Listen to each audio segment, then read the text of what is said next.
Hello and welcome everyone. This is Nikhil Juneja, your host today, and I have with me Vishnu Kant, Agnes Joseph, and Rajni Johari. Thank you very much for joining us. To start with, uh, Hi, hi. Wait, okay. Hi, everybody. I think we have to wait for Angie to come in. She's Yeah. yeah. Hello, everyone. when Angie is coming, let me tell you a little bit about the webinar so that we know that you are all here. So there is Agnes. So that we know you are all here, let's start by knowing where are you all from. So please use the chat and tell us where are you joining all of us. Let's hear where are you joining us from. I am joining from New Delhi. Let's put in the chat. Okay, SOS Village, Nizamuddin, Aparna, Meena from Maharashtra, Guwahati, Chennai. Very nice. Kusum from New Delhi, Faridabad, Himanshi from Raipur,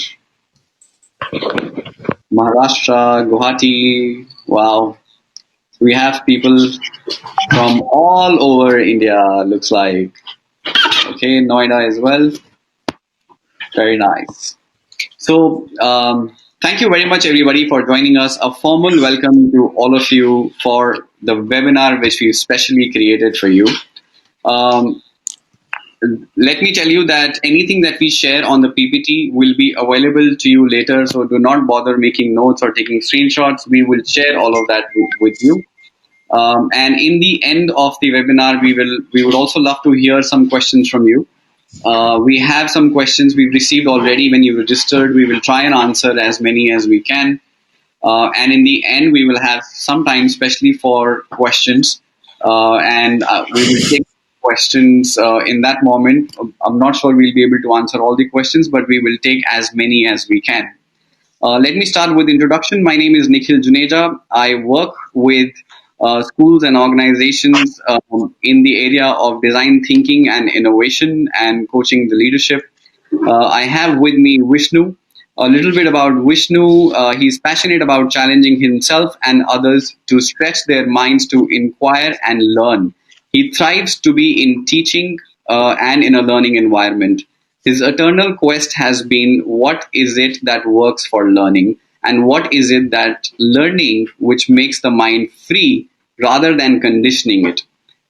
This question for him has further grown to how he can make it work for teachers and school leaders.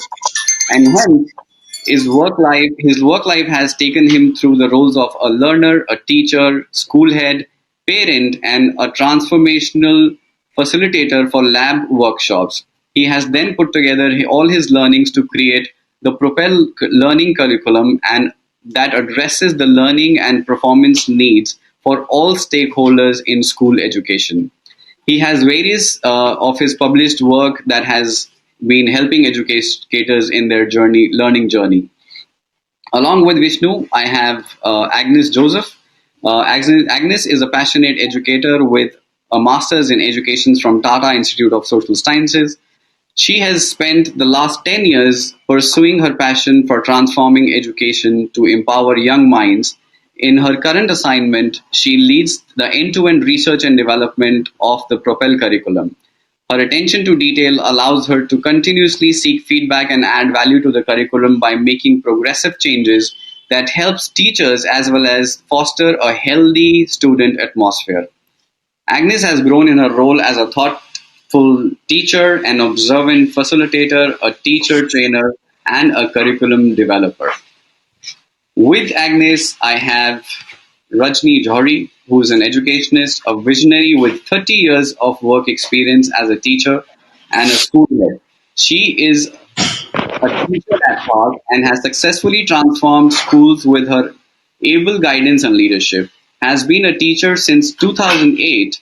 She is a consultant with British Council, conducts training on 21st century core skills, qualified assessor with Quality Council of India, prepared schools for accreditation, certified in training and assessment from CIT Perth, Australia, conduct training on evidence-based assessments, certified trainer for quality circle time by Jenny, and for multiple intelligence and Midas, an assessment tool by Dr. Ranton Shitter from Ohio University, has written a module on MI which is used for teacher training by many, and also wrote a teacher manual for English teaching.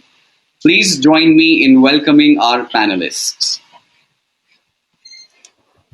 What am I supposed? What are people supposed to do? Oh, So yeah, they are sending thumbs up, they are clapping. We can't just see them. So thank you all very much, right. Vishnu, Rajni, and Agnes for joining us and taking out time for clarifying the questions for NEP, the new education policy, which a lot of people are right now inquiring about, and everybody wants to know. Every teacher wants to know. Every school wants to know about it. So, to start with, Vishnu, could you just see and tell us most transformative feature of NEP 2020? More so in ever increasing complex world of fast developing varied domains of knowledge and highly specialized skills. Wow. Okay. So, it's an extremely difficult question. Okay. Everybody, good afternoon, and I'm really, really happy to be with you all. This is a new medium for me for this kind of one-way communication. I hope everybody is able to hear. So, if a few of you can just put your hands up or write something in your chat box, I'll probably get to know. Yeah, okay, we can hear. Good. Okay, all right. Glad. I'm. So I want you to know that the NEP is basically just uh, is like one of those documents that we're using to do what we believe is good education or meaningful learning is. Okay. um, yes, we have had education policy after a long time. The last one was in '86, and then there was some changes in '92. But basically, we were all looking forward to something that would probably be more apt, more suited to the present day situation. Um, yeah, I think there are quite a few quite a few elements or features of the in the curriculum in the policy that I think have the potential to transform. No, the point is that they have the potential to transform. How they are implemented is going to be very much uh, uh, determining whether that potential is met or not. Now, this is something that we need to keep in mind. They have potential, and the potential is in terms of the policy document. Somebody said policy document or any policy that, for that matter, is just as good as it is being implemented on ground.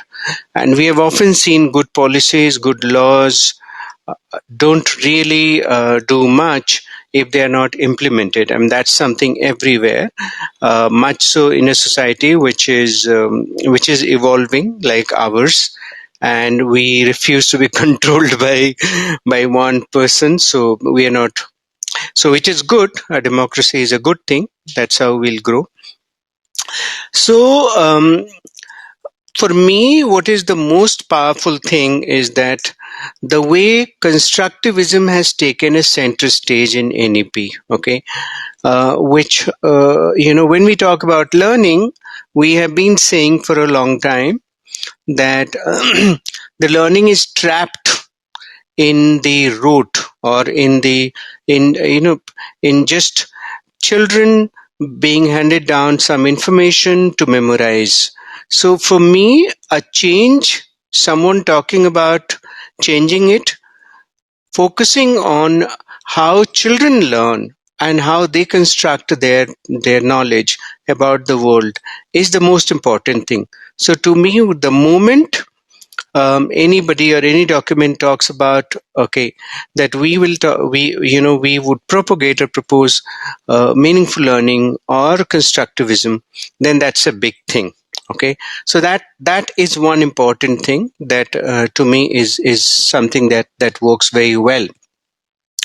um, So, constructivism is a theory in which the children are making sense of themselves. All right.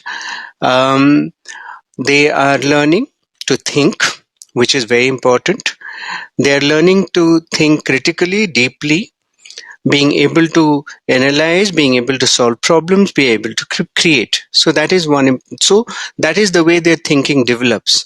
So focusing on that to me is a big change from basically most of the time talking about making education very content heavy, getting children to learn content rather than build their skills. So for me it makes me very happy to see that people are talking about conceptual learning. Okay, so children building their concepts and understanding them, so that is one important thing.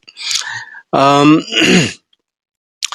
I was also very happy to see that when they talk about pedagogy, they put experiential learning pedagogy. Okay, so you have learning and then you have what will get the children to learn that. Okay, so learning is where the children, what is happening inside the children's brain, children's mind. Okay, but how are they coming to that is the important aspect of it. Okay, so that is what is called teaching. Okay, so the science of teaching for a long time has been focusing on get children to experience things, get children to make sense of their learning. Okay, their experiences, get children to learn from their experiences rather than learn from stories others are constantly telling them. So NEP has brought about, has put focus on, experiential learning, and that's an important thing that for me is very transformative. It can actually do a lot in terms of being able to transform the way the children in today. So today's, our work has been largely in school, in school. That too, up to uh, what what NEP talks about preparatory, which is like up to eighth. Okay, and then children will go to in secondary. So our work largely the our Propel's work has been up to grade 8. So in that, I think it is very important how children are learning. Another very important feature, and we will go into these details as we proceed. Our work has been at that level in this at grade 8 level.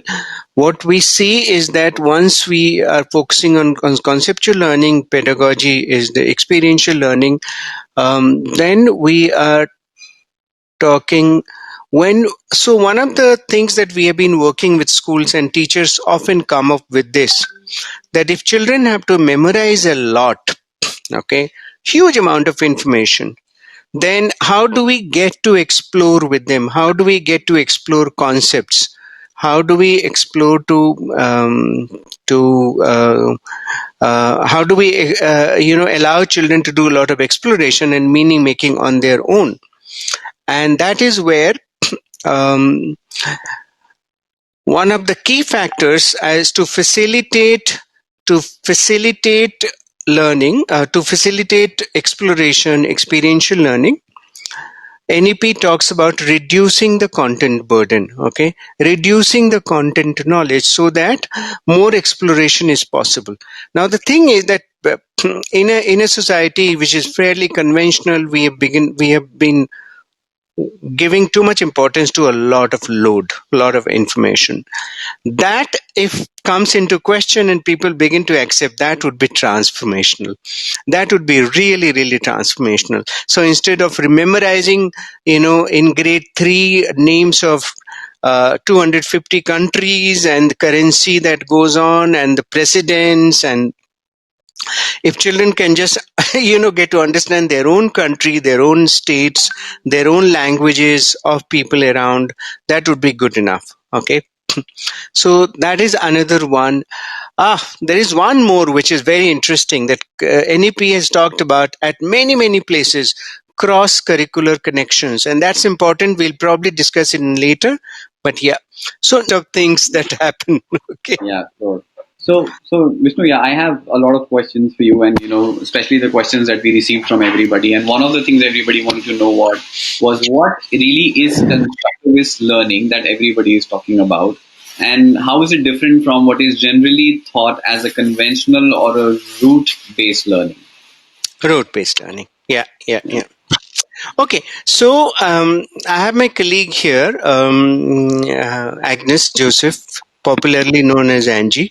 I would want her to pitch in to substantiate this. But let me give you a little bit of the theory of it. Okay, the constructivism is something that's not really new, but for a long time. Okay, and this I'm going to take a couple of minutes for everybody. Most of you probably know, but what I'm saying is that for a long time human beings were defined as bunch of behaviors. Okay, what they were doing is what they were defined by.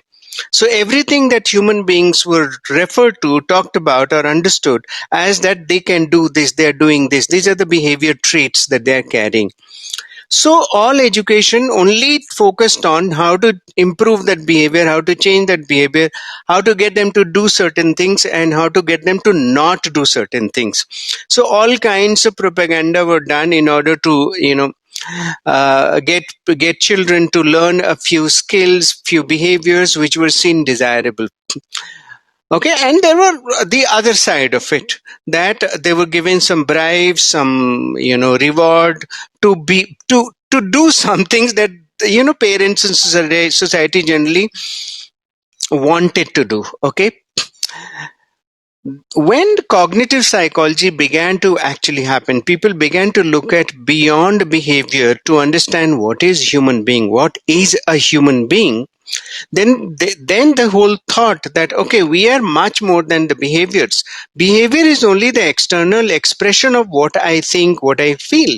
Okay, so deep inside there is something else that need to change in order for me to change the behavior naturally, not be always driven by uh, rewards and punishments. Okay, fears and other attractions. So that is what happened. That so the psychologists and cognitive psychologists, researchers, then began to say that okay, you want to change behavior, then first you have to change knowledge of the child. So the thinking of the child has to change. So from education being the vehicle of changing behavior, it began to look at changing the thinking of the child. So the change in knowledge happened. So that is what we say, that when we use the word constructivism, we focus on how child is thinking and how does that change happen. And it will not happen through force, it will happen through multiple experiences where the child is experiencing and beginning to connect things and making two and two, sense of 1 plus 1, what does that mean, what is plus, what does it mean, and therefore making associations and building a conceptual connection in the mind. Now that is generally broadly what I would call constructivism. Okay, child constructing his or her own knowledge, as against behaviorism, where the or knowledge information, or information, what we call information acquisition, where teacher gives knowledge and child memorizes it. So that is another. So basically the three types: the behavior change or knowledge acquisition, and constructing thought. So that's how. Now, how we do with that? How do we do this in Propel curriculum is something that I'm going to ask Angie to come in and share. Hi, thank you. Thank you, Vishnu. So, Agnes, when we're you talking about unmute yourself, please. constructing knowledge and we're talking about the child's role in constructing knowledge, the basic role of the curriculum or the teacher is to provide that kind of an opportunity to the child. So, I just want to share with you a couple of examples. Talking about constructivism, um, we're actually looking at opportunities for the child to construct meaning. And when we're looking at that, the teacher's role is that of giving those kinds of opportunities. Now, those kind of opportunities can be present in the form of the teacher getting the children to observe things outside, taking them somewhere, or in the form of present stuff in the curriculum. And the next question, Vishnu, I have for you is, what is learning how to learn? I understand we have learned various subjects, skills, and so on, but this how is puzzling, and which is also being talked about in the NEP. NEP talks about. And I think it's very important to look at this, because so far for a long time what we have been talking about it, learning this, learning that. Okay. And normally it is assumed that you are born with the ability to learn. Okay. Now that is something that comes into question, that we are not.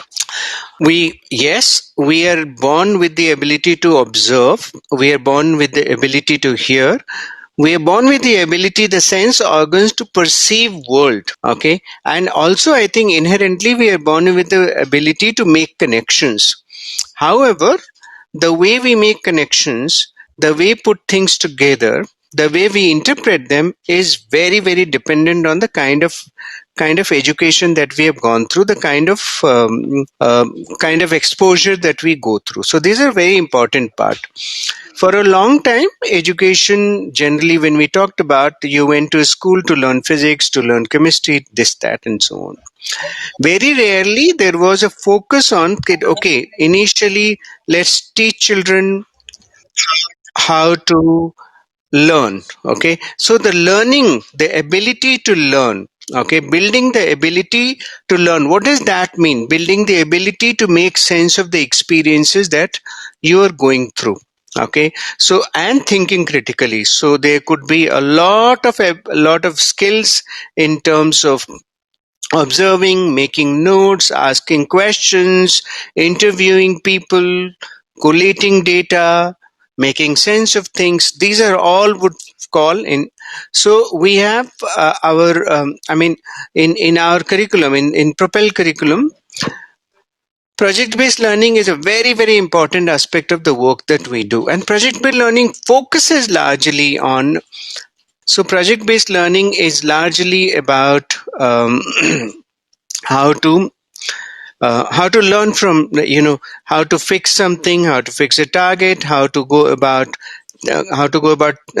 thinking how to do it, what are the skills I would need to build, to do this. Let's say, for example, we pick up a project. I think it's in grade 3. We have a project called mapping your school. Okay. Or creating a school that is that children have to do. So in what do they do? They list out, okay, this is what we have to do. So what are the skills that I need to learn? What are those skills that first I need to learn to be able to do it? So to observe, of course, to measure, they have learned by then. But then when it comes to mapping, how do maps work? So simple map, from simple map to creating architectural maps and so on. So children begin to learn those skills before they get on to actually doing the task that they are supposed to do, which is creating a new school for themselves, a new building for themselves. So we would say that yes, while doing this, they have been able to they have been able to learn a few skills before they could, before they actually did the task itself. So that would be learning how to learn. Now, we say project based learning, but that essentially all learning should build children's learning abilities. But in project based learning specifically, we focus on learning, getting children to learn the skills of learning. We believe, and that is so, suppose it is also something that's highly it's done by researchers, that when children are confident in their own learning, in their own ability to learn, they are able to take any task. I mean, for myself, I think, coming from a very small place, because I was always confident that if there is something very difficult, I will learn. I will learn the skills, I will learn the knowledge. Therefore, I think a lot of things I've been able to do, even with very pathetic college education and so on. So that's an important part of it. We learning how to learn, teaching children how to learn. Yeah, what is multidisciplinary learning and how is it different from holistic learning? Can you differentiate between the two? All right. Okay. So these are two different terms, and we need to understand what is multidiscipline and what is whole. Okay. So when we refer to multidisciplinary, what I was referring to is project based learning. So largely when you bring multiple disciplines or subjects together. So when we are studying the phenomena of, in the world, the universe, it doesn't say this is science, this is chemistry, and this is mathematics, and so on. You experience the world as it is, right? You see something, a process, a phenomenon. In fact, one of the things that I really like about Finland education is that they have what is called phenobial, phenomenon based learning, or what we call project based learning, they say phenomenon based learning. It's phenobial phenomenon. Okay. I'm waiting for the day that we would also be open to talk about it, that we only have to study certain phenomena that we see around us, okay, inside us, in the world, uh, um, planetary movements, and so on and so forth. So the whole lot of this. Okay. So when something is happening, what is education? Education is being able to understand, okay, what is happening and why, that we are able to make use of that much more. We divided these, um, we kind of had these so many subjects. Okay. So in mathematics you will study about the concepts of the very abstract concepts of whatever shapes, sizes, numbers, computations, and so on, okay, quantification of a lot of things. In physics we will talk about or understand the laws by which the physical world is governed, and so on and so forth. Now, while it is okay and it is good, desirable that you have to specialize in those areas, I think initially when the child is experiencing the world. Okay, so in physics we study about, let's say, the laws of nature and so on. So there were a whole lot of disciplines. Now that is very important to specialize, to build your knowledge in specific disciplines. So that's a very important thing. However, it is very important for children to begin to see that knowledge about the world is really interconnected. Okay, you don't begin to separate right in the very beginning. So at the school level, especially at the primary level, children must begin to see the interconnectedness of knowledge. So when something is happening, they must understand the phenomenon or the process directly as it is happening, rather than look at it physics में इसको ये कहते हैं, chemistry में ऐसे होता है, biology में. So then, from being very highly specialized kind of those words, subjects, we come down to the, okay, so can we connect them together so that we can explore a theme together, okay, holistically.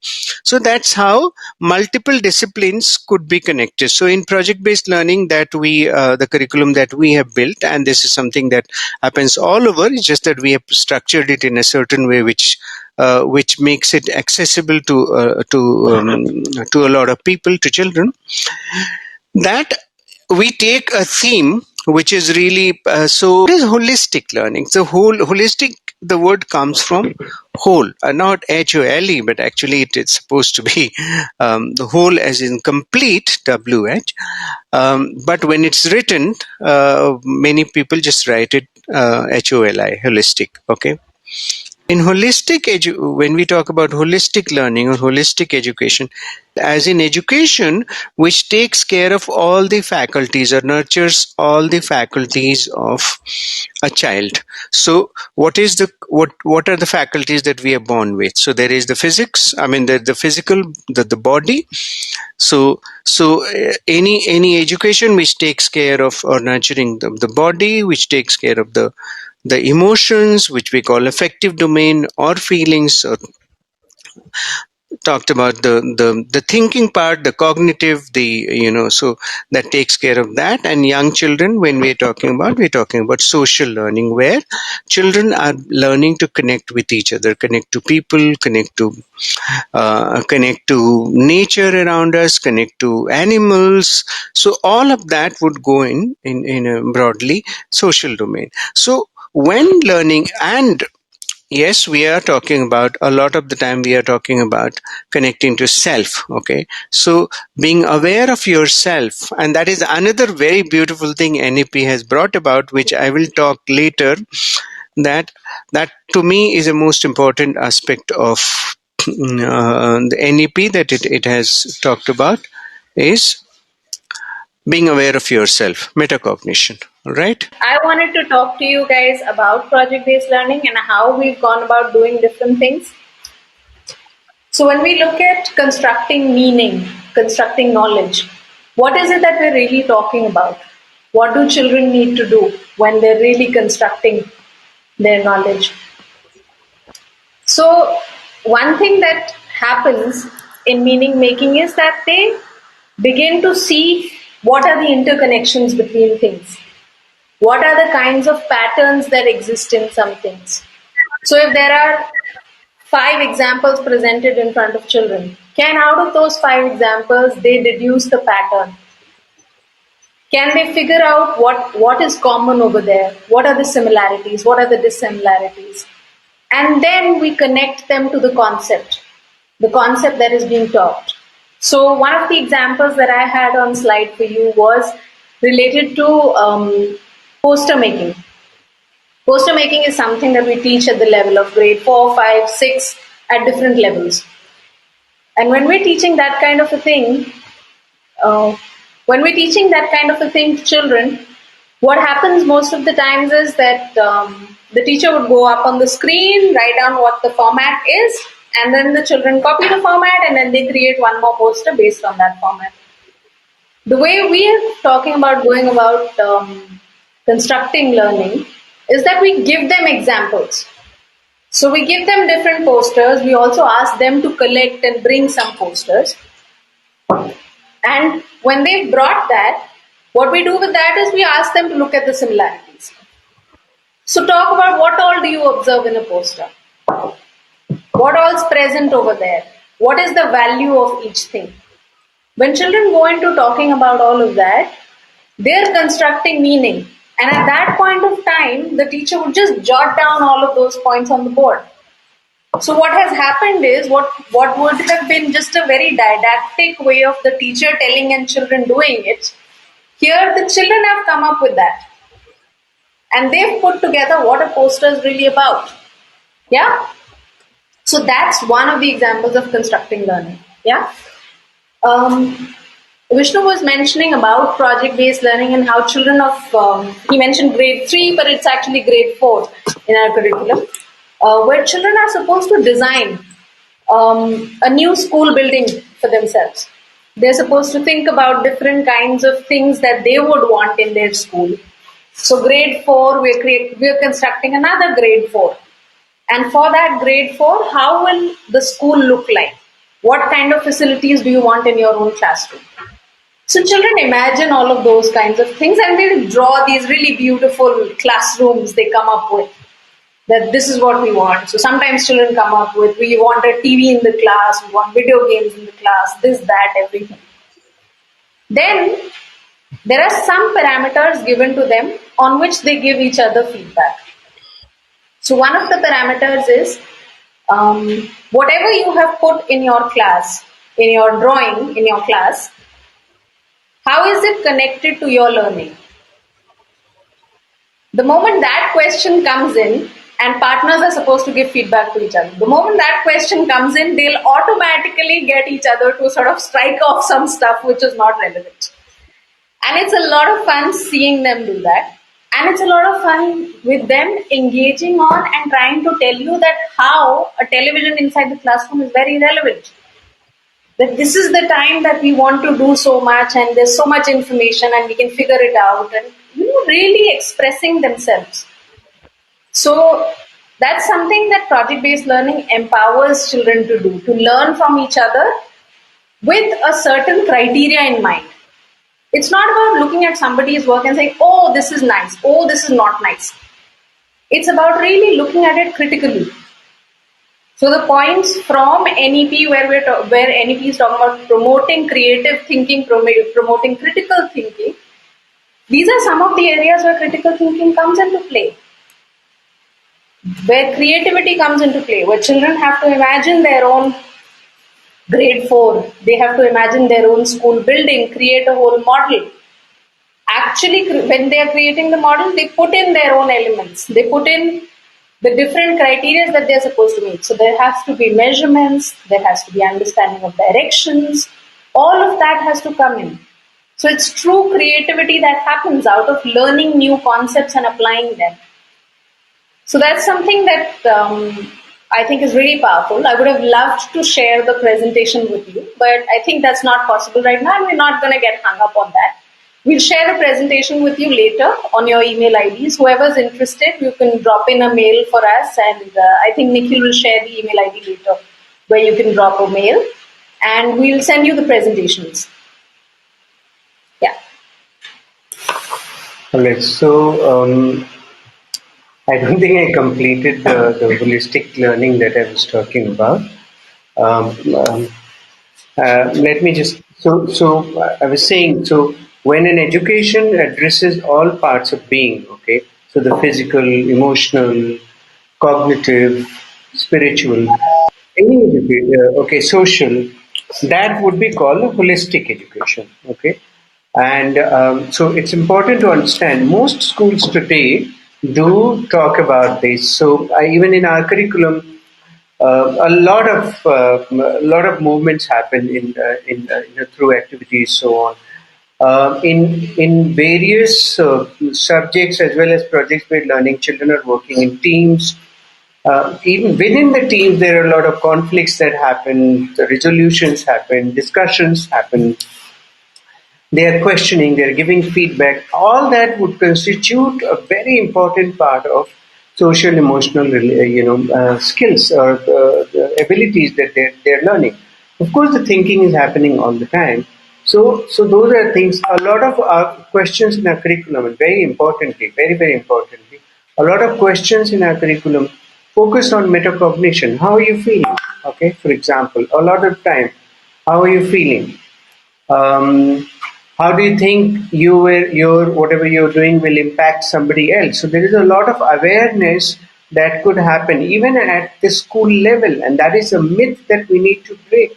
That unless children begin to get in touch with themselves, their feelings, their thoughts, they are not going to be able to move forward. Okay, they will probably be what. Very interesting. I was reading a philosopher called Max Wertheimer, who was so he said the children act like blind slaves. Okay, there's a very strong word, but very powerful philosopher who was founder of what is called Gestalt philosophy or psychology, Gestalt psychology. So it's being like children are taught to be slaves, just blindly obey what somebody else is saying. Whereas when you open them up, when they begin to look at themselves, become very aware of themselves, they understand what they're feeling. They understand their capacities. They understand their innate abilities to do things or not being able to do things. So knowing their strengths as well as weaknesses is very important part of this. So that actually that leads to the most important thing, which I think I will read it out from the NEP document, which is very important part. The aim of education in ancient India. Now they're using, okay, so that is one part. Again, I'm just going to, NEP has talked about, and is that a lot of focus on India, okay, the Indian culture, Indian ethos, Indian values, literature, language, okay, all right. So So I'm just reading it from here. The aim of education, this is page 4 of introduction. Anybody is it? The aim of education in ancient India was not just the acquisition of knowledge as preparation for life in this world or life beyond schooling, but for the complete realization and liberation of the self. Now, very important, very powerful phrases. Okay, so I mean, we need to open it up. We need to go into it.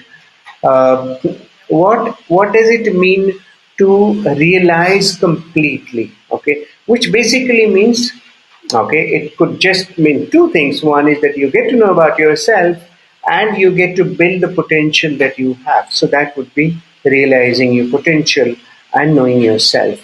What is being said is that through that awareness, through understanding yourself and the world around, which is what we like to believe, and at least personally, I have a very clear understanding of this, that if children get to know about themselves, okay, then they are better human beings.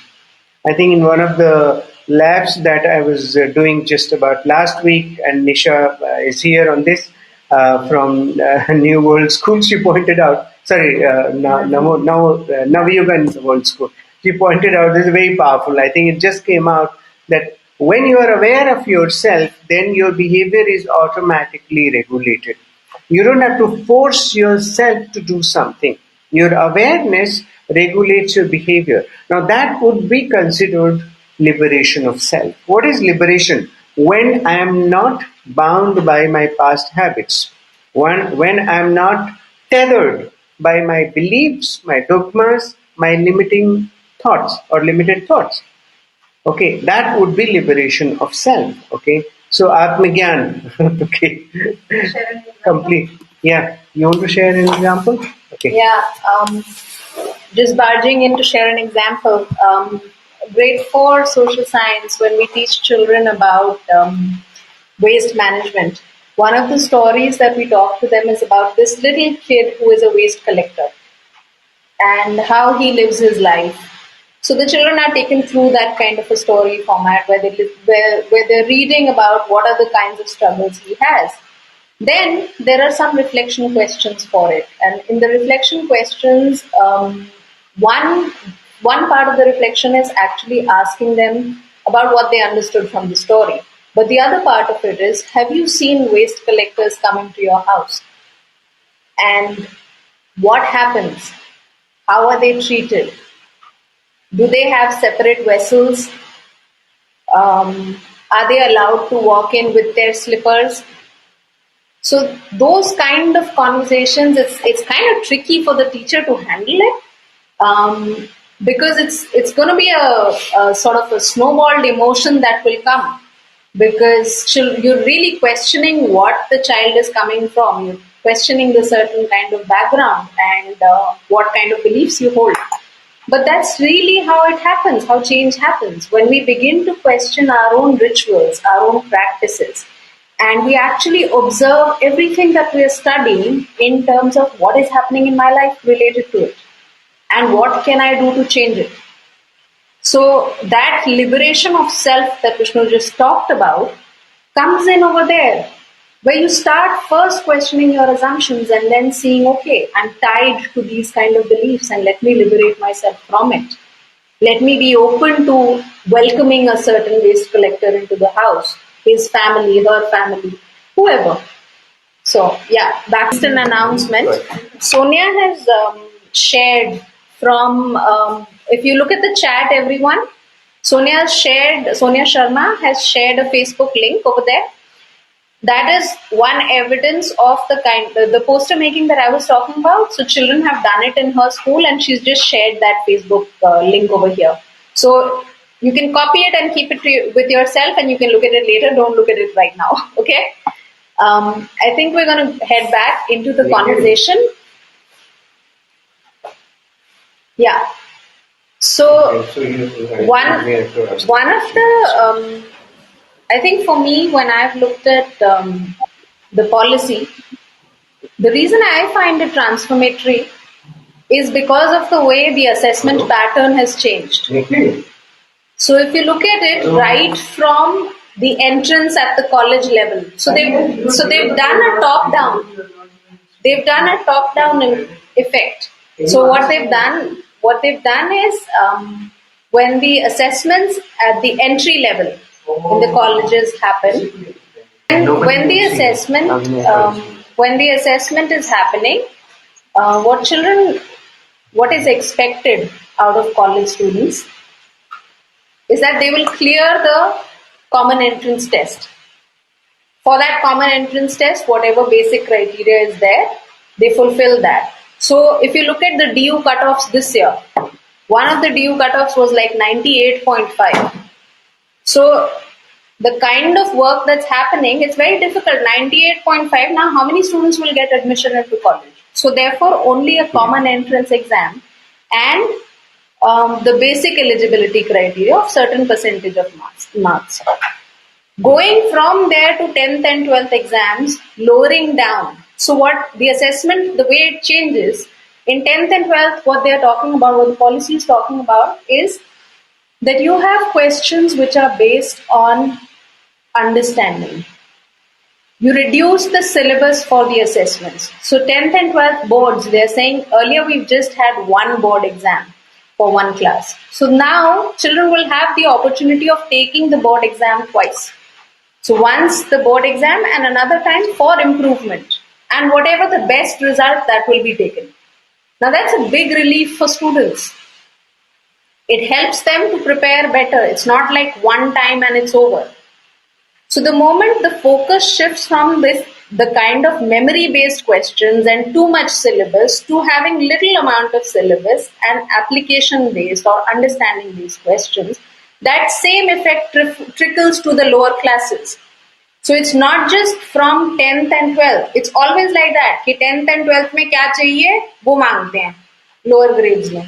So it comes from there only. So 10th and 12th, if there are going to be application-based questions, there are understanding-based questions, then lower classes automatically we get the freedom to reduce the memory-based content, and we can focus on the understanding-based content. So that's a big relief for the kind of work that we are doing.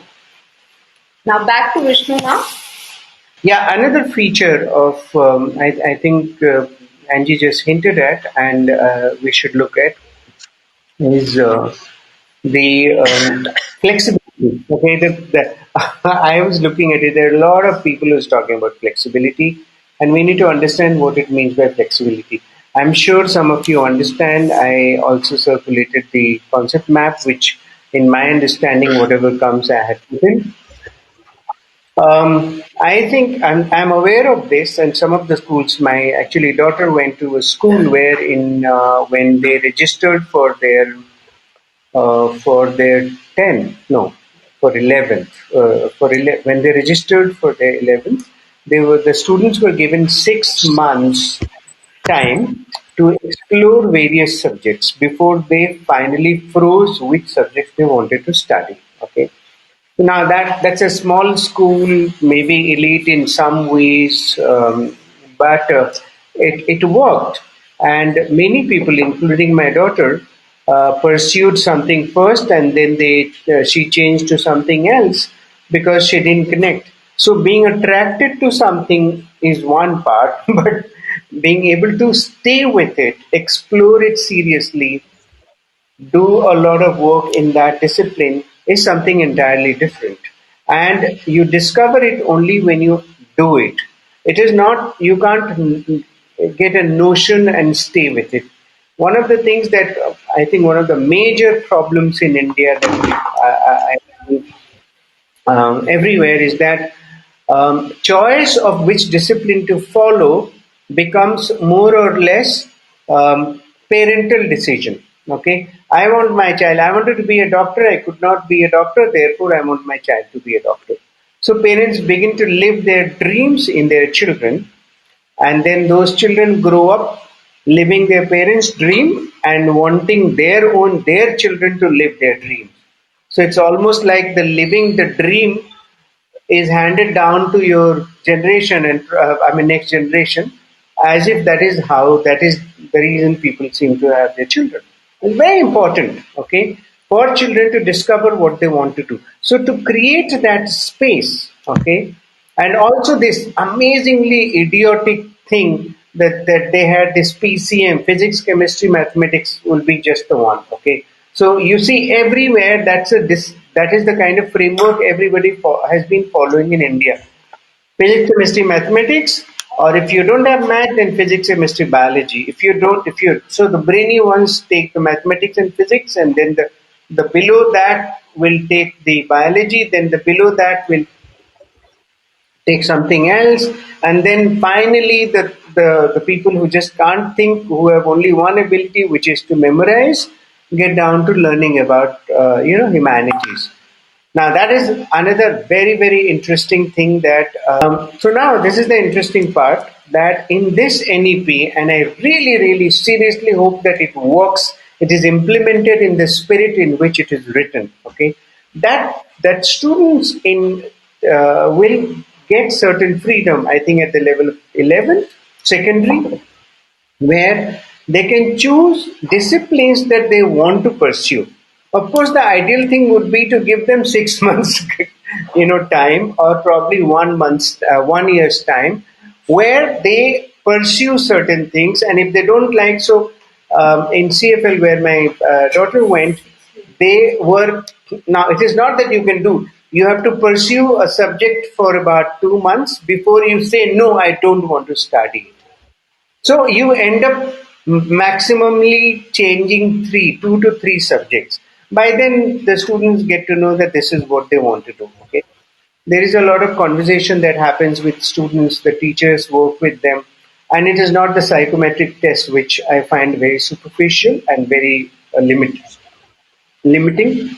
However, so I don't know whether NEP can create that structure, but NEP is definitely talking about flexibility of choosing different choices or combinations. Okay, that still may not help much unless they create the space for those exploration.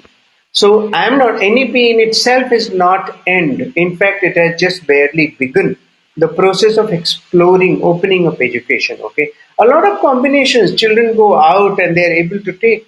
They are not available in India, part of a very mechanistic, very frozen kind of education that we've created. Things are changing, and I'm very happy that we probably, at least talking about choice of subjects, once that happens, then somebody will realize up there that you don't choose like that. You have to give space, you have to give support to the parents, to children, to be able to choose. You want to share something? Yeah, here. Yeah, I'm just gonna add a little bit to this.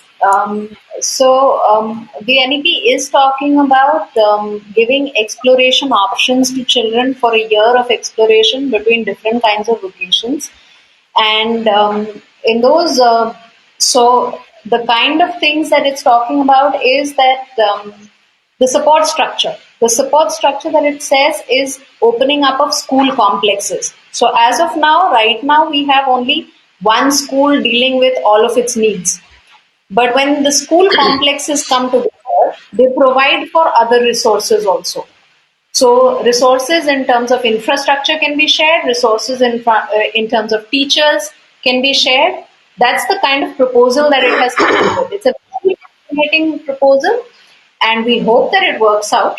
Um, uh, One of the first few times that I'm hearing this kind of a thing. So I think the ninth onwards, taking on of different streams would be something that will be helped with this kind of a structure coming into place. Yeah, Nikhil, now that you're here, please ask your questions quickly. Sure. I think you spoke about flexibility right now, correct? Yeah. Yeah, great. So What? I think leading from there on flexibility, another question we have was, what is the significance of integration of cross-curricular areas, and what will that achieve? Okay. So I did talk about. I mean, we did talk about the multidisciplinary, and in some ways, okay. One of the things that, and I think that another thing that I really like about NEP is that, and as an educator, it's a very important part of it that what this very almost like idiotic. Sorry, I'm using a very strong word. idiotic distinction or division between what we call curricular and what we call extracurricular and what we call co-curricular. Okay, as if extracurricular is you do it only when you have free time, and it is not something that matters to the extent that they were not even assessed properly. Okay, so now that, and then later on people say, oh, your art teacher goes away, but nobody makes a noise. Your math teacher goes, and parents are up in arms because parents also think that math is a core learning area and art or craft or games or this are not. Therefore, this whole dichotomy. Okay, so I believe the NP 2020 is talking about removing first of all these distinctions of co-curricular and extracurricular. Okay, talking about all of this will be considered curricular.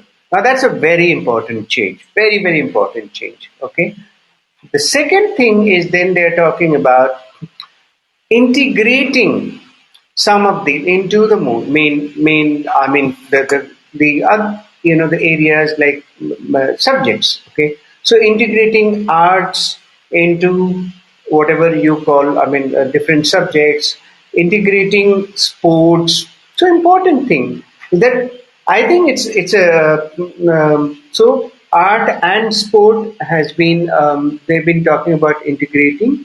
Is there any other thing that yeah, and of course the language has to have to happen. So art and sports have been they're talking about it. Now we are going to wait and see once the national curriculum framework, which is based on NCF 2020, comes in a couple of months' time. Hopefully, we'll be able to see whether they will. I'm hoping that they will seriously look at integration and not put these art and craft and sports as something that desirable but not necessary kind of thing. Okay, so yeah. So they are talking about integration. We have to see. Frankly, good schools, a lot of good schools, Krishnamurti schools, for that matter, where I taught, they have always been, they would integrate these anyways. Our own curriculum, the Propel curriculum, has been in not sports and in sports, but a lot of physical activity and art everywhere, right from pre-nursery curriculum upwards. We have integrated art at every level. In fact, if you look at our curriculum, people who are using it, the teachers who are here using it, you will see children build a lot of art skills. You don't really need a separate art. I mean, of course, for specialization, for more stronger skill building, you do need to be taught separately, but that comes later. Yeah. Okay. Great. Thank you, Vishnu. That's a great perspective on it. Also, how do you read the renewed focus on the Indian languages now? Yeah. Okay. I don't know how it is going to be implemented. Okay. This is something that is, as educators, and this is for everybody, and I think as educators, we believe, we know the research proves it very conclusively that at the primary level, in the beginning, children learn best in their own mother tongue. Okay. That has been known for decades. There's nothing. And governments have known it. Okay, but because of the kind of society we have created where English language has gotten the premium position, no matter how dumb a person who is speaking English can be, there is still kind of premium attached to that person that, okay, this guy speaks English or this person. So English medium schools have been always promoted. Okay, the parents would send. In fact, the movement is so crazy, absolutely, that even the whole uprise of English medium schools happened because parents want it. I mean, the government schools have not really gotten that kind of attention and quality because they are not English medium. Okay, and many times they tried to do so. That's a different politics and problem with government schools. I'm not going to go into that right now. But what is important is that yes, research based, it says that the mother tongue is the best medium of education in the early years, but it is not on the ground. And if I know the politics well and politicians well, I don't think they'll be able to they'll be able to implement it in the way they are saying.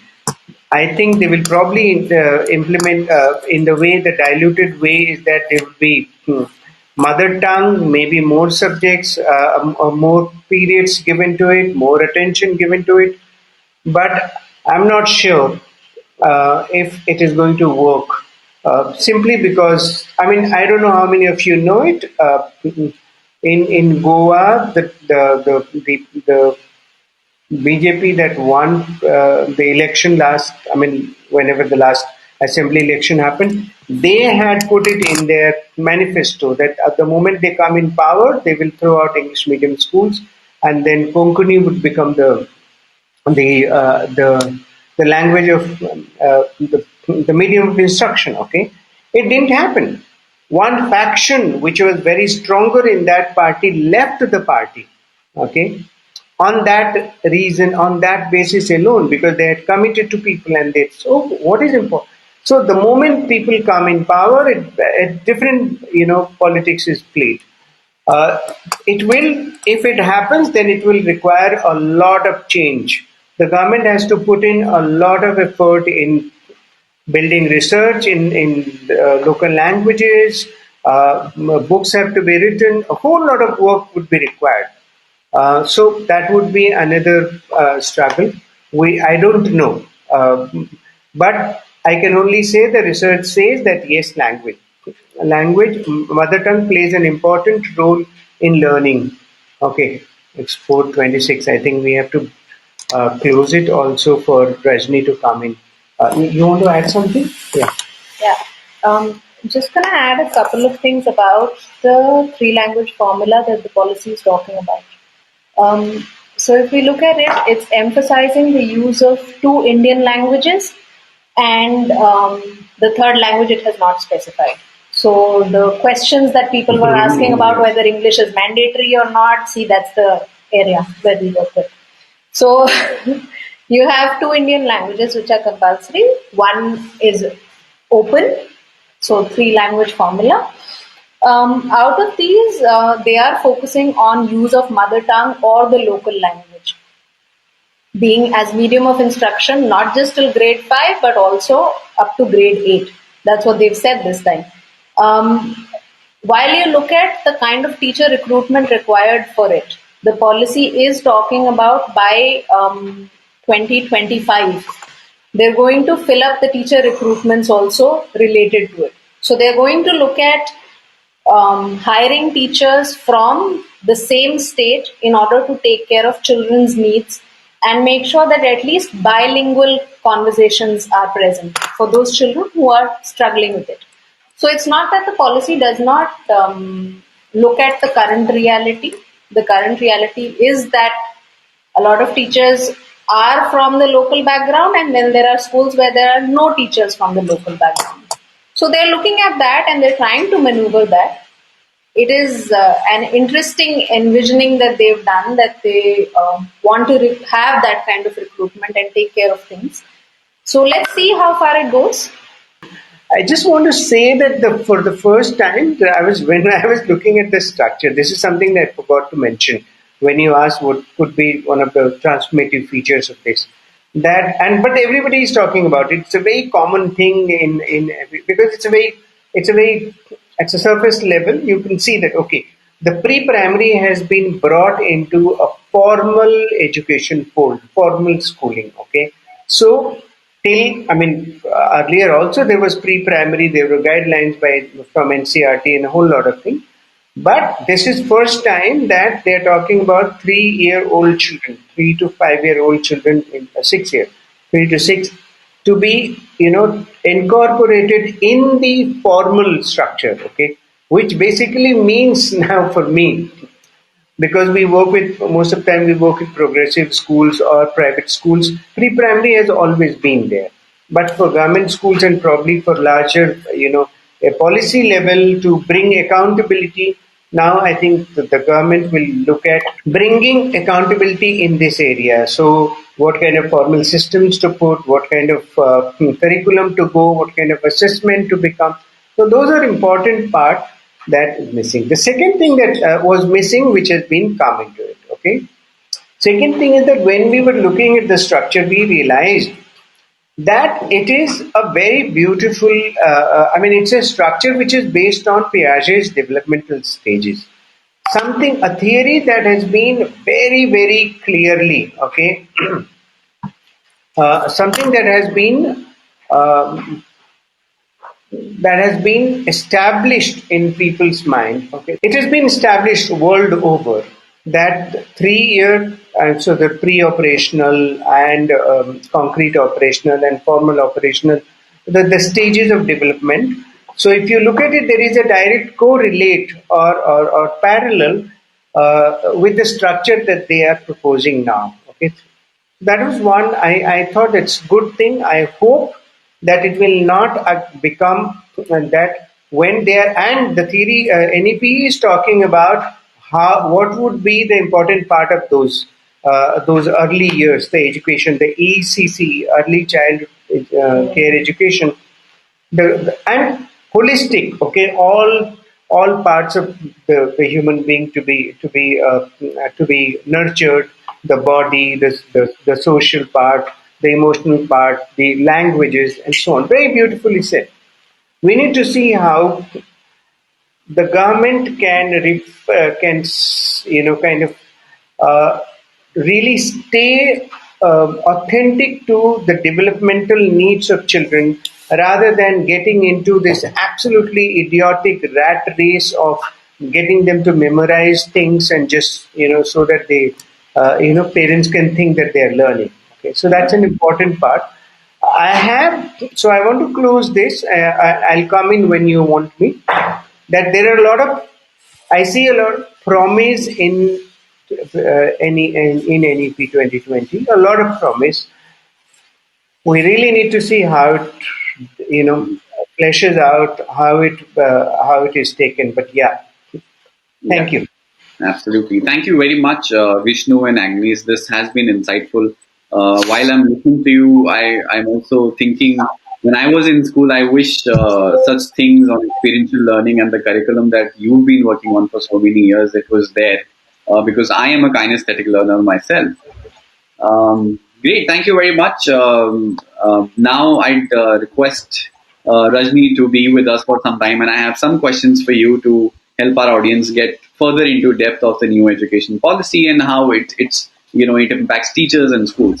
So, Rajni, the first question I have for you is that like this new education policy must help re-establish teachers first of all, and at all levels as most respected and essential members of our society because they truly shape our next generation of citizens.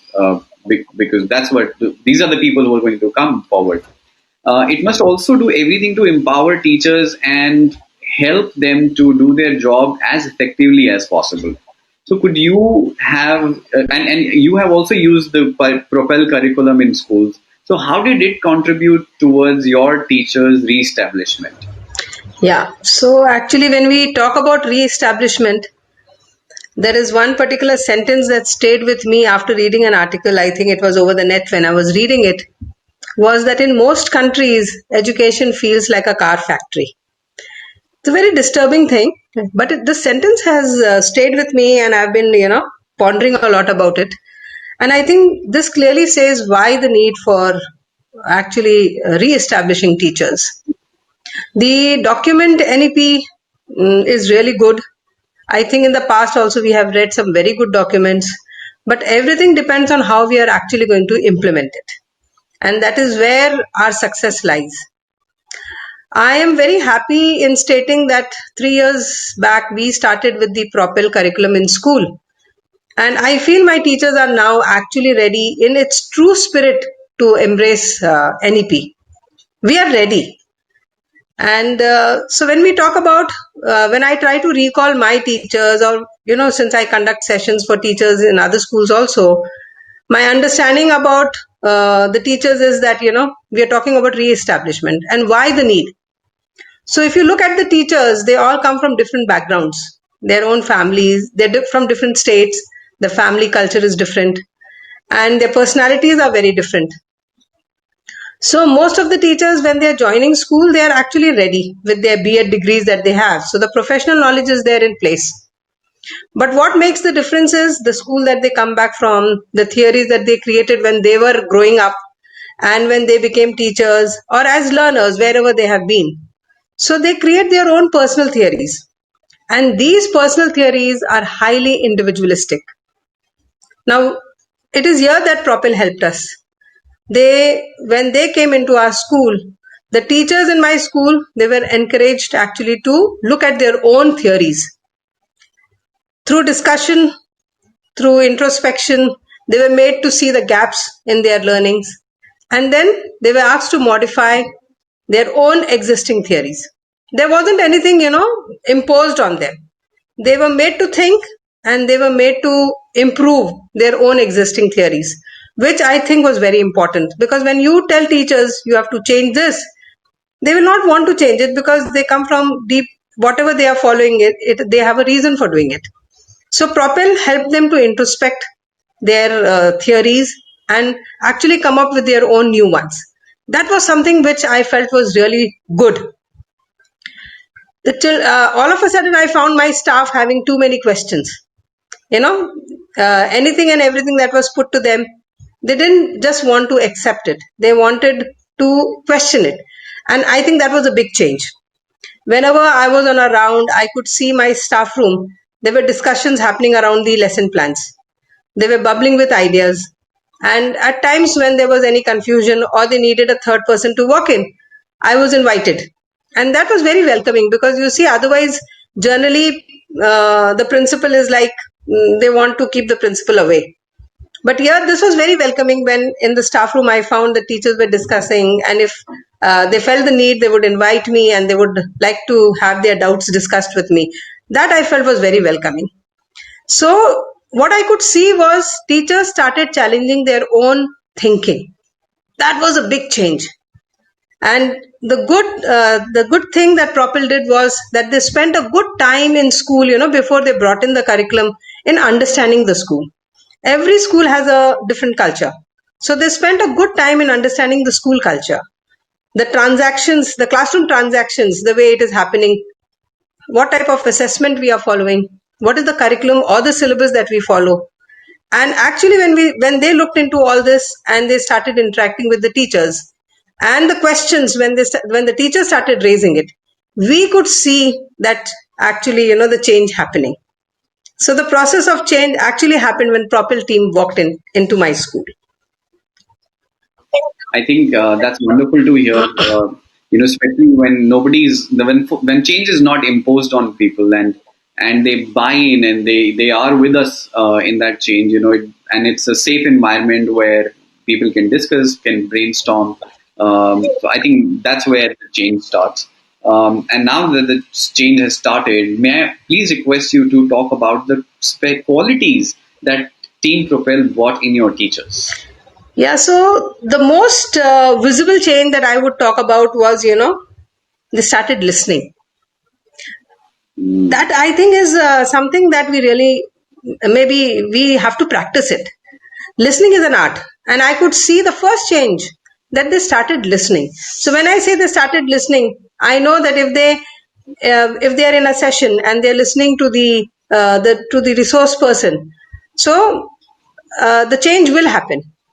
The problem is when you think that you know it all, then it becomes very difficult. That attitude is a difficult attitude. But I could see this, the very first change, that teachers started listening. They made a lot of sense, from what they were hearing, and I could see the learner which was hidden inside had surfaced. I think that was one big visible change that I could see in my team. They became very Great. introspective, very introspective. They had good number of questions. And before in the lesson plan, they used to focus a lot on activities. And they would think that they would get a lot of praise because they have included a lot of activities. And when I would raise questions, they would always come back, with a frown that, ma'am, itni mehnat karke we made this document and you have put so many questions there. But after Propel entered in, they could understand the questions and they could actually understand the flaw that, oh, we were too much focused on the fun element but we forgot the objectives. So slowly I could see Yeah. the focus shifting to, why are we having these activities? Is it really making any sense putting these activities in the classroom? So they started modifying and celebrating their own success. That was one other big change that I saw, that they didn't feel bad when someone asked them, look at it again. So they modified. And when they could see that, yes, the classroom, whatever objectives they had set, they could achieve, they celebrated also. So in the teacher's diary, I could see, when they had to write down their observations, they were actually expressing their happiness that, ma'am, we questioned this, and by changing this activity into whatever they changed, we could see the changes in the children. So they started recording. Now every time you talk to teachers, they have a lot of anecdotes to talk about. And the Wow. other change that I saw was, they were very initially not interested in participating in competitions which were there for teachers. I would send them many invites, but they were very hesitant. The Mm. other change that I could see in my teachers was that, they became very confident that, yes, we can participate. So any competition which invited lesson plans or sharing of best practices, I could see my teachers telling that, ma'am, we are interested, we would like to go for it. So that was something really Mm. nice that I felt uh, Propel brought in. This credit That's very, purely goes to the sessions held by Propel. very nice. Happy teachers, happy students. Can They Yes. became live Yes, buyers, please. always flowing with energy and current. That is what I could see in them. Amazing.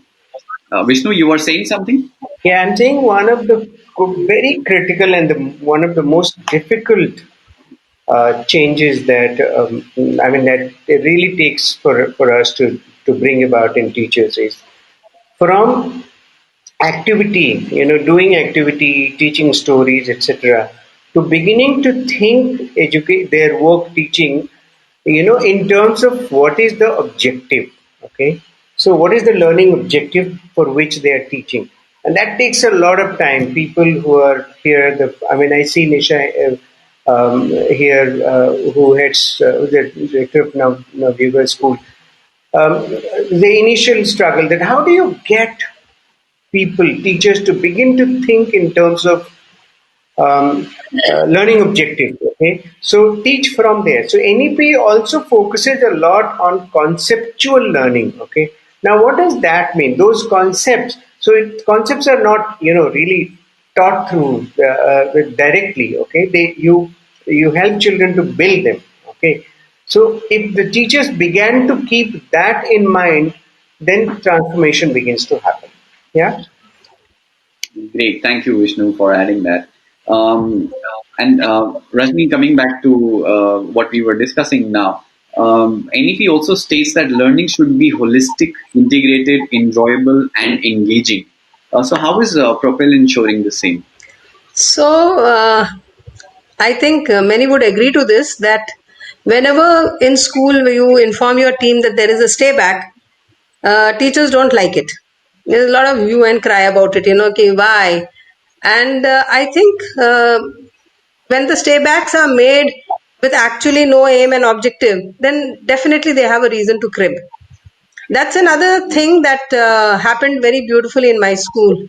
The calendar for the training from Propel comes right at the beginning, So they spend a good amount of time with the school leader to find out the plan for the year. And as per their plan, they give us their dates, and the teachers are mentally prepared that in the whole year, these are the days they cannot miss school. They have to be there, and they have to plan whatever they have to plan accordingly.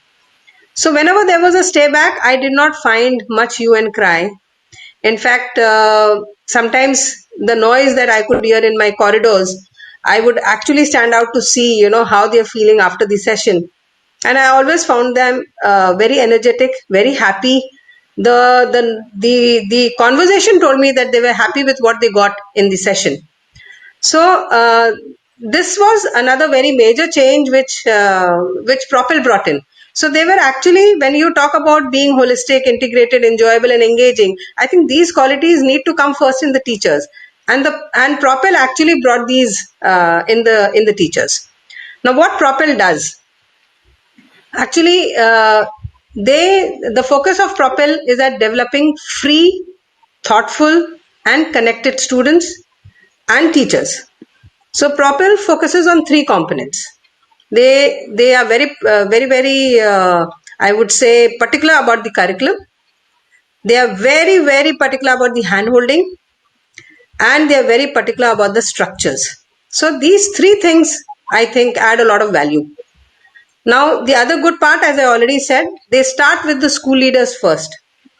They want the school leaders to engage, reflect, and build a culture of being non-judgmental, which is so very important.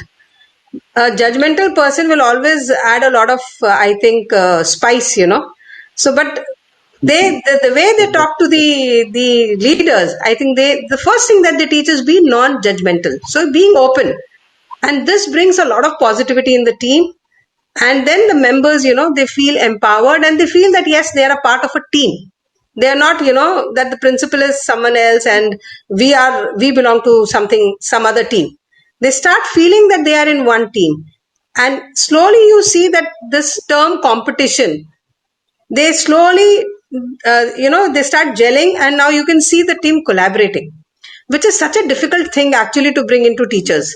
Others teachers like boasting about their work, but the way they structure their hand holding sessions, you can see that teachers are made to work in team. So slowly I saw that teachers, they started collaborating. The spirit was of collaboration and not of competition, and that's a big change actually to bring in a school. So this is something I think full credit goes to Propel, the way they actually build the team. They offer lot of sessions, hand holding sessions. Then they have classroom observation in place. And the other good thing that they started doing was, building portfolio of change. So every teacher had their own file in which they had to keep the best practices with evidence. Not just, oh, you stated in your lesson plan that you're going to do this and it is there, oh, good, you've done a great work. No, we want evidence where you can show and share that you achieved what you wanted to achieve, and only then it becomes the best practice. The other good thing that they do is whatever they plan, because they have the curriculum in place, they have the lesson plans in place, but they will not impose it. What they do to build ownership in teachers, they share these plans with the teachers. They ask the teachers to read, to question, and if they have any change, they are free to suggest. And many a times, whatever changes they have incorporated, they have been appreciated by the team, by the Propel team. And sometimes they have been questioned. So they have, again, they have learned from their own questions, the teachers. So this was something very nice, because teachers built a sense of ownership for the lesson plans. Generally, the question, I remember my teachers telling me, "Ma'am, why should we follow their lesson plan?" So I used to tell them that you don't have to follow their lesson plan. There is a structure given in it. You look at it. If it gels with your way of teaching, you can take it ahead. If you feel you want to change it, you can change and just discuss it. So this interaction actually I felt was very helpful for my teachers. It made them grow. So it's not that they will, if they stay with me, only then they become good teachers. Wherever they go now, they are teachers for life. They're going to add value wherever they go and teach. And that is something beautiful that Propel brought in my teachers. Now, Propel uses experiential learning. So their focus is on project based learning, and theme based learning. So when you talk about project based learning, I think she already spoke a lot about, Agnes spoke a lot about project based learning. So children, they are doing a lot of things all by themselves. So the topic is given to them. How they are going to structure the entire project is something that the team decides. So it's everything is decided by the children. They work on it, and a lot of learning happens. There are a lot of questions that come to their mind. then they go and talk about it to the teachers, or they talk about it in their team. And if they are left with any doubt, again there is an interaction happening. So it's like they are on fire. They are enjoying what they are doing.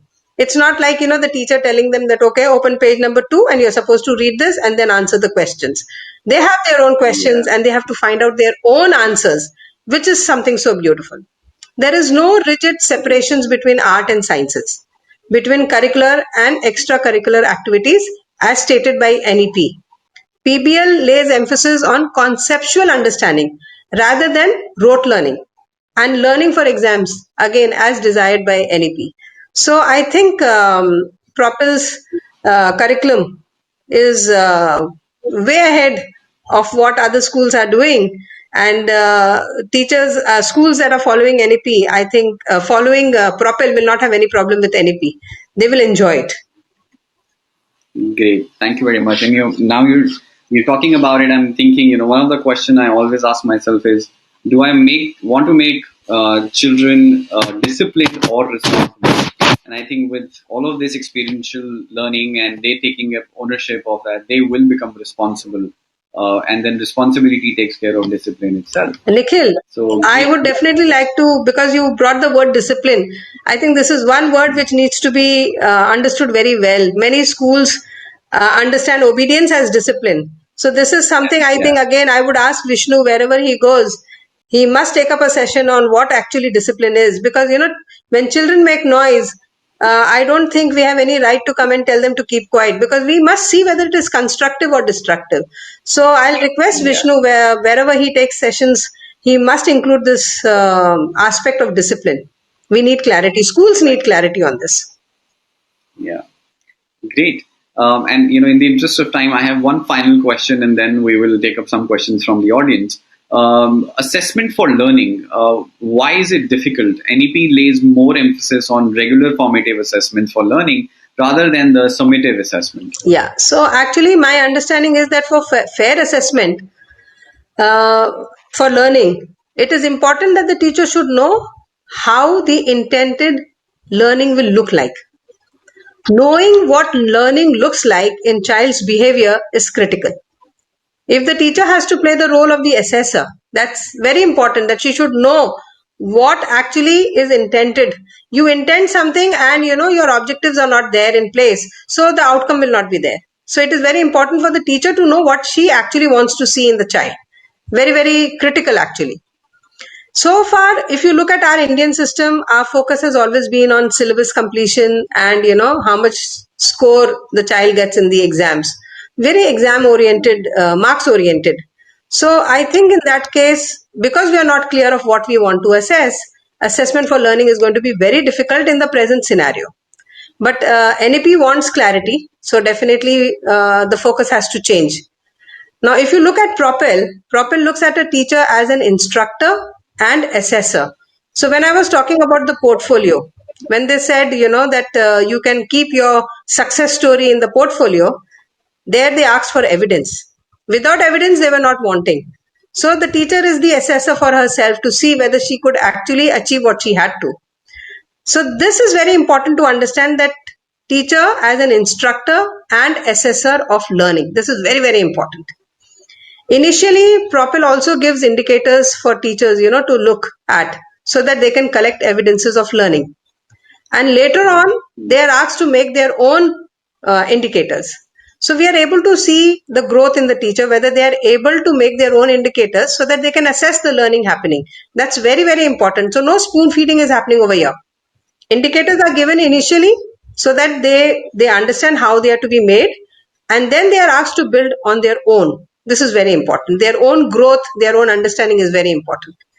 They also have unit end assessment modules. So after every unit, all the concepts are assessed through the unit end assessment modules. Now, through this, the teacher is asked to assess, to evaluate actually, to see where are the learning gaps. As per the learning gaps, she is again supposed to go back and clear those gaps, and then maybe again take a smaller test, an assessment as per the performance of the child. So the assessment that is happening all the time on real learning. That's I think very important. These formative assessments have actually improved the learning graph in my school as I have seen it.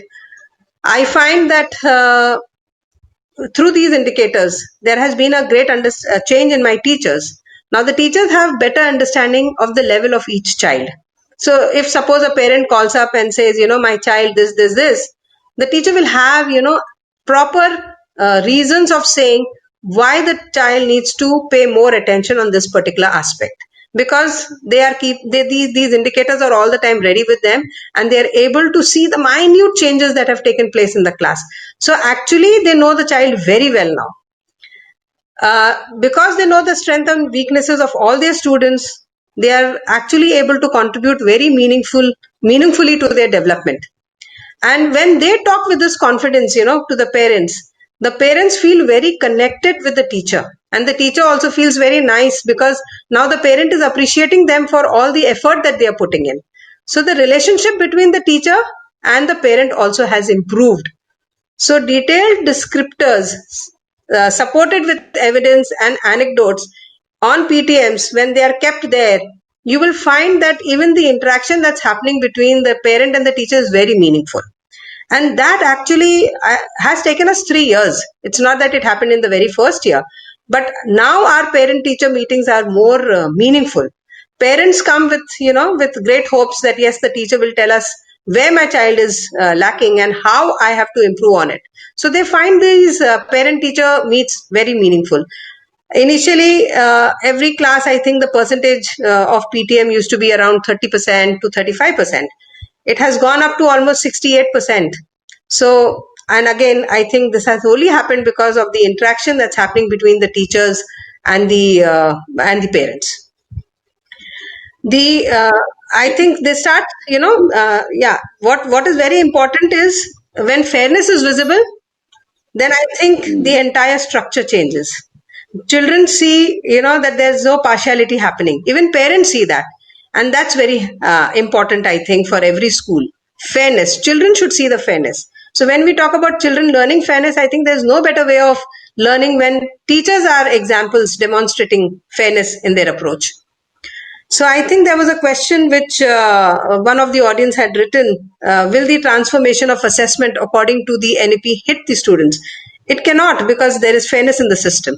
Thank you very much, Rajni. It's great hearing these perspectives and how you've seen the changes because of the Propel curriculum, and the way you've spoken about how teachers have started using the curriculum and engaging themselves and children, and created an environment of introspection. Even the leaders have Vishnu, improved, Nikhil. Even the sorry? leaders have improved Wow, from that's just amazing. managerial work, no? There's meaningful Yeah, work yeah. now that the leaders do. Yeah, great. That's very nice to hear, especially for the future of our country, the children. Thank you very much. Vishnu, Agnes, request you to come back. I think now is the time when we will take some questions from the audience. We are on time, but we can still take about 5 minutes to take some final questions that anybody may have. I just want to thank Garima Gupta. She writes nice explanation. I'm happy if you understood whatever. Great. Yeah. And I can't see the chat. So Rajni, if you could help me, if people are asking any more questions, There somehow are chat no is not questions, working. but compliments, I would say. Great. Vishnu, you were talking about a lab that you're offering for free for the people who have attended this webinar. Can you tell us a little bit about that, and then we can check the willingness of how many people are. We thought we could offer a list. I mean, we could offer a list of. We would like to offer these labs. I'm hoping in smaller groups so that there is better. There is a lot more. So maybe on Zoom there is a lot more interaction that happens. So we could do on parenting of many sessions that we have created on concept mapping, Piaget's developmental stage. So there is a list of things that we would mail. So what I'm suggesting is that those who are interested, please write just a short mail on the email ID teachers at propelthylearning.com. Great.